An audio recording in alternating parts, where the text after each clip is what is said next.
¿Qué tal, mis queridos amigos? ¿Cómo estáis? Espero que vaya muy bien por ahí. Hace escasas horas, cuando estoy grabando esto, saltaba una noticia de esas que aparecen a lo largo del día, de las muchas que involucran a Tesla, en la que se comentaba que de manera sorpresiva algunos usuarios del modelo Tesla Model S, de la versión original, pues allá entre el año 2010-2014, se había hecho una actualización en el coche que había reducido drásticamente, bueno, un porcentaje importante, un 10 o un 11%, la autonomía de la batería de manera preventiva. Este tema a colación vengo pensando desde hace tiempo de grabar un vídeo dando algunas instrucciones, algunos consejos para poder preservar la batería de un vehículo eléctrico, que al final es con diferencia el componente más caro, más delicado y más importante de un coche eléctrico. Así que, aprovechando esa percha o esa excusa, teniendo en cuenta además que justamente Tesla es sin duda la marca que mejores baterías ha fabricado hasta la fecha para coches eléctricos, y lo sabemos por el historial de los kilómetros que hacen sus vehículos con una degradación muy baja, bueno, pues atendiendo a eso, he pensado en hacer un vídeo dando algunos consejos sobre cómo preservar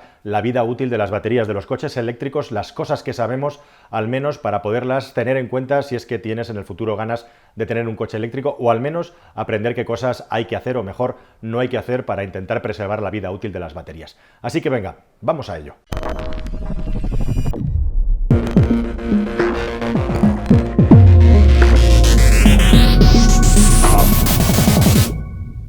Bueno, la cuestión, como decía, es que toda la tecnología de baterías de los vehículos eléctricos, digamos que está entrando en una fase de madurez. Se van a empezar a producir ahora baterías en masa en muchos sitios del mundo, sobre todo en Asia y sobre todo con las gigafactorías de Tesla. Y la cuestión es que todavía no tenemos una casuística, digamos, muy experimentada de coches con suficientes años como para saber qué tipo de degradaciones tienen las baterías, cuáles son los problemas habituales. Pero sí empezamos a tener ya primeros indicios, y también tenemos la capacidad de saber, en función de los coches que ha habido superventas en el mercado en los últimos años, superventas respecto a lo que es el mercado de los eléctricos, que es pequeño en relación al mercado mundial, pero ya se han vendido suficientes eléctricos como para tener algunas pistas de cosas que suceden en las baterías. Y también sabemos de sobra que la tecnología de las baterías de litio que tienen los coches eléctricos es esencialmente idéntica al de otras tecnologías de baterías que se usan en otros mercados, desde los teléfonos móviles hasta los drones y el radiocontrol, y por lo tanto sabemos también de sobra qué prácticas pueden provocar daños a las baterías. Antes de eso, dejadme que os diga también que no todas las baterías de los coches eléctricos son iguales, y gracias a eso sabemos también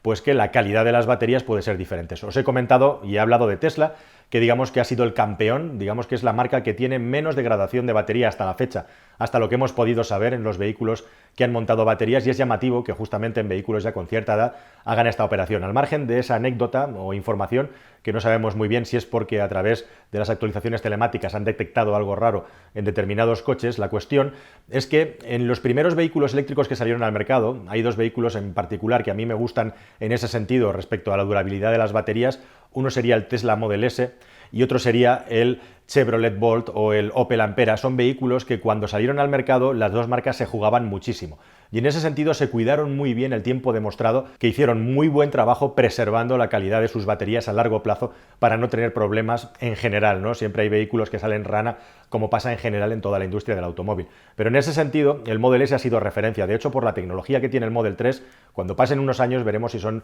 baterías tan fiables como las del Model S. En teoría pueden tener más problemas, puesto que aumenta su rendimiento, densidad energética, tienen peor disipación del calor, pero como digo, todo esto es especulación hasta que no pase el tiempo, ya lo veremos. Pero digo esto porque si lo contraponemos, por ejemplo, a un Nissan Leaf de primera generación, o un Renault Zoe,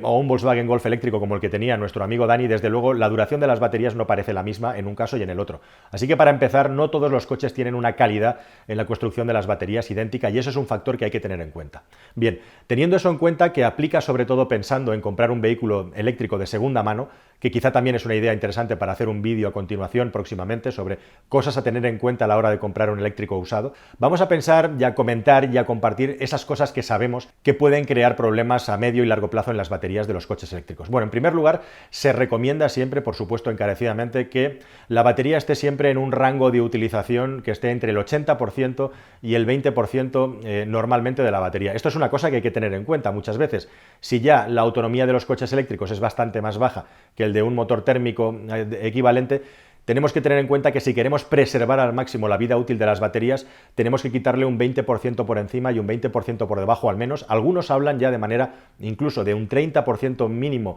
de tener la batería cargada y no bajar de ahí para preservarla del todo, porque las descargas profundas y las cargas hasta el máximo, que son mucho más lentas, como sabéis, a la hora de realizar la carga de la batería, pueden acabar degradando las capacidades de la batería a largo plazo. Así que, primer consejo, tener siempre la batería, si puede ser, entre un 20 y un 80%. ¿Quiere esto decir que nunca hay que pasar de esos umbrales? Bueno, pues no. En un manual de buenas prácticas del automóvil te lo van a recomendar como mucho, pero no te van a decir que te quitan la garantía si haces eso. Así que, en primer lugar, sería una buena práctica, no obligatoria, pero sí que es verdad que si estás constantemente cargando la batería al máximo y descargándola al máximo, como era el caso de Dani justamente con su Golf por una cuestión de necesidad, pues la batería va a tener mucha menos vida útil, o que es lo mismo, va a tener un porcentaje de degradación, que es lo que tendríamos que hablar, mucho más alto. Y hablando de cargar, una recomendación también potente e interesante: al final las baterías, una cuestión fundamental y primordial es la temperatura de utilización y la temperatura a la que funcionan. Lo que más degrada una batería, aparte de descargarlas y cargarlas del todo, es justamente que tengan temperaturas muy elevadas, en las que el litio sufre mucho. Bueno, pues si constantemente estamos cargando nuestro coche en corriente continua de alta potencia, digamos de 50 a 100 kilovatios, podemos también acortar su vida útil o aumentar la degradación de la batería, puesto que estamos exigiendo el máximo de entrada de energía en las baterías y por lo tanto aumentando claramente la temperatura a la hora de cargarlas. De hecho, hemos podido comprobar, por ejemplo, cuando en el Nissan Leaf hicimos saltar la alerta de temperatura, cómo el coche se autoprotege a la hora de cargar y reduce bastante la potencia disponible para cargar la batería, porque ya que está sobrecalentada, si hiciéramos una carga normal podríamos acabar sobrecalentándola todavía más y dañándola. En el caso de los Teslas, cuando vas a los supercargadores, está claro que cuando conectas la batería a cargar, muchas veces se enciende el ventilador y el sistema de refrigeración a toda máquina, porque busca que la refrigeración de la batería, por supuesto, no pase de determinados umbrales de temperatura. Así que una recomendación importante sería que cada vez que tenemos que cargar la batería, si podemos, intentemos alternar las cargas rápidas con las cargas lentas o medias en casa. Uno de los principales motivos que puede marcar a largo plazo la degradación mayor o menor de la batería es la temperatura a la que estamos cargando la batería. Así que esto aplica: cuanto más potencia le metemos de carga a la batería, más va a subir la temperatura y más vamos a forzar el sistema de refrigeración. Cuanto mejor sea el sistema de refrigeración, menos problema generará en la batería, y viceversa: cuanto peor sea el sistema de regeneración, más problema a largo plazo se generará en la batería, como es el caso, por ejemplo, de los Nissan Leaf de primera generación. Así que en ese sentido, la gestión de la temperatura en la carga es muy importante. De la misma manera, sería también una recomendación interesante que si hemos hecho un viaje con mucho calor y a cierta velocidad y la temperatura de la batería está alta, pues a lo mejor es interesante que en lugar de cargar inmediatamente, si hemos llegado a destino, dejemos pasar unas horas hasta que baje un poco la temperatura y se normalice, para no forzar mucho el sistema. En definitiva, la temperatura a la que cargan las baterías es quizá uno de los factores más importantes y que quizá también menos se tienen en cuenta a la hora de preservar la vida útil de las baterías. Lo estamos viendo y comprobando que, al igual que le ocurre a un coche de combustión, no son lo mismo los kilómetros que se hacen a un vehículo en carretera que los kilómetros que se le hacen a un vehículo en ciudad. Así que un vehículo eléctrico que haya hecho 100.000 kilómetros en ciudad puede ser equivalente a 200.000 kilómetros perfectamente conducidos en carretera a una velocidad sostenida, con unas temperaturas de funcionamiento mucho más óptimas que en ciudad, en la que estamos constantemente acelerando, frenando, no hay tanta entrada de aire y por lo tanto la calidad del sistema de refrigeración del coche es muy importante. Tenemos casos de taxis justamente con degradaciones de batería muy importantes a partir de los primeros 100.000 kilómetros. En general, hay que tener en cuenta que en la mayoría de modelos, por no decir todos, los primeros 100.000 kilómetros son los que provocan mayor degradación en la batería, y a partir de ahí, los siguientes 100.000 kilómetros, hasta los 200, hasta los 300, esa degradación, digamos que la curva se va estabilizando y ya no es tan acusada. Así que eso hay que tenerlo en cuenta también. Y por supuesto, la conducción en ciudad, cuantas más aceleraciones y frenadas, más estamos exigiendo al sistema funcionar, tanto de ida, mandando energía, como retornando, y por lo tanto estamos aumentando los ciclos de utilización de la batería, tanto de ida como de vuelta, carga, descargar. No es lo mismo hacer kilómetros en carretera que hacerlos en ciudad. También hay que tener en cuenta eso a la hora de gestionar bien una batería. De la misma manera que le ocurre a un motor térmico, y sería el siguiente consejo, si estamos constantemente dando acelerones fuertes al vehículo y exigiéndole la máxima capacidad a la batería de vaciado de energía, vamos a forzar mucho más su funcionamiento y aumentar la temperatura, que al final es, como digo, siempre la cuestión que más degrada las baterías. Por lo tanto, Hacer una conducción suave y solamente acelerar cuando lo necesitamos a fondo va a ayudar a preservar la vida útil de la batería, de la misma manera que en un motor térmico, si estamos constantemente haciendo aceleraciones y frenadas y haciendo aceleraciones fuertes, vamos a bajar la vida útil del motor. Bueno, una cuestión que puede generar un poco de polémica en países como el nuestro, que hace mucho calor, a la hora de aparcar el coche en la calle, ¿es interesante que el vehículo esté aparcado en un lugar en la sombra o en un parking subterráneo? Bueno, pues en principio, siempre que preservemos el coche a una temperatura, digamos, baja, o más baja de los 30 y pico grados, 40 y pico grados hasta 45 que podemos tener en España de temperatura ambiental dentro del coche, pueden ser perfectamente 60, siempre que podamos tener el coche a la sombra o incluso en un parking subterráneo, ya siendo un poco, digamos, obsesivos con la preservación de la batería, va a ser mejor que tenerlo a la intemperie. Esto puede parecer un poco exagerado o radical, no hay una casuística exacta en vehículos eléctricos, pero sí os puedo dar un dato. En los Toyota Prius hay una diferencia entre las averías de la batería según los coches están utilizándose en el sur y según están utilizándose en el norte de España. Hay cierta casuística ya al respecto de que en los Prius la batería se fastidia bastante más y los componentes de gestión de la batería se fastidian bastante más en climas muy calurosos respecto a los climas más frescos del país. Claro, todo esto depende de, como digo, de cómo está dimensionado el sistema del vehículo y cómo está esto pensado para aguantar temperaturas. Pero a largo plazo, cuantos más calentones le demos a la batería, peor va a ser su vida útil y mayor va a ser su degradación. Por lo tanto, todo aquello que esté relacionado con la temperatura va a ser interesante de cara a que lo podamos manejar y gestionar si es que estamos pensando siempre en preservar la batería y tener la mínima degradación de la misma.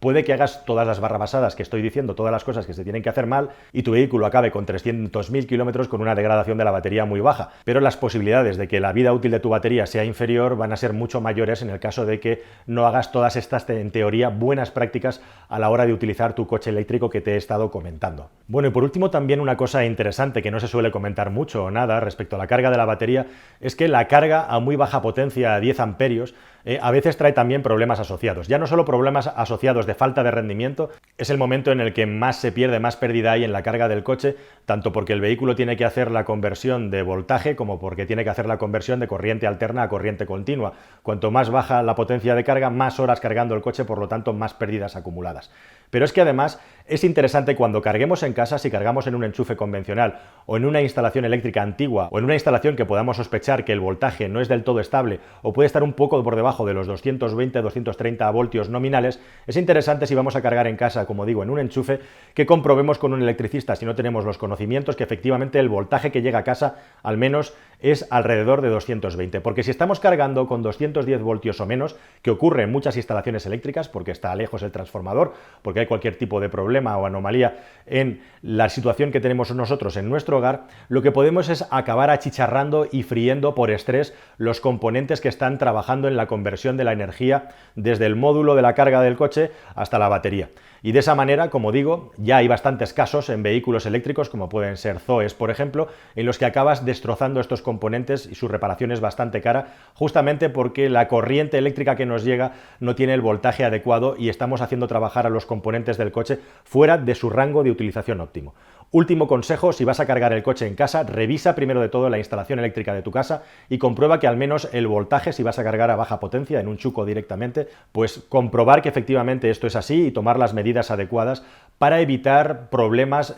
averías en los componentes que hacen la transformación de la energía para poder cargar en corriente continua. Como digo, cada coche es de su padre y de su madre, cada tecnología es distinta. Hay vehículos que han demostrado tener mucha menos degradación, como los Teslas, como otros vehículos que tienen muchos más, como por ejemplo los primeros Leaf, y es muy importante también el sistema de refrigeración que tiene nuestro vehículo eléctrico de cara al uso que le queremos dar al coche, siempre pensando lógicamente en el largo plazo. No hay que olvidar, para terminar, que los vehículos eléctricos suelen tener sus baterías garantizadas durante un plazo de entre 5 y 8 años con unos kilometrajes que van oscilando entre los 150 y los 180.000 kilómetros aproximadamente. En estos rangos es muy importante saber que estamos cubiertos por la marca, pero también es muy importante saber que tenemos que saber en la letra pequeña del contrato o preguntarlo cuánto considera la marca que ya es una degradación excesiva y que por lo tanto entra en la garantía. A ver si te vas a encontrar con la sorpresa de que pasados 150.000 kilómetros tu coche ha perdido un 25% de batería y para tu fabricante es lo normal y hasta que no tenga un 30 o un 40% de degradación o un 50%